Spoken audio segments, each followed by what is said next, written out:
Did you know in California's Santa Lucia Mountains, hikers have reported seeing the exact same figures for over 100 years? Locals call them the Dark Watchers.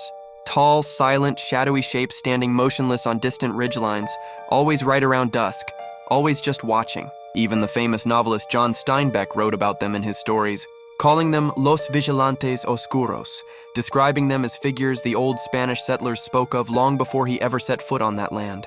A hiker named Sarah went up into the mountains alone one evening, chasing the perfect sunset photo before the trail officially closed for the night. She'd heard the stories before, laughed them off as old campfire talk, the kind of thing rangers tell to keep tourists cautious after dark. But near the top of the ridge, as the sky turned orange and the shadows stretched long across the trail, she saw one. It was standing perfectly still on the ridge above her, easily 8 feet tall, a featureless black silhouette against the fading light, taller than any person had any right to be.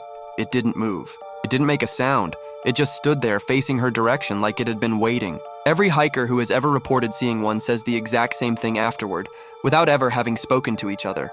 Never try to get closer. Never raise your camera to take its photo. Something about being looked at through a lens seems to end it every single time.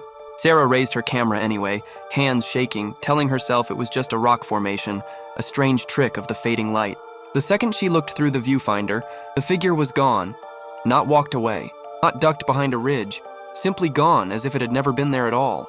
She checked through every photo later that night, scrolling frame by frame with her heart still racing. Every single shot showed nothing but empty ridge and darkening sky, except one. A single blurred frame near the end of the roll, taken by accident as her hand shook while lowering the camera. In it, barely visible in the low light, the tall, dark shape was standing directly behind her, close enough to touch, watching the back of her head.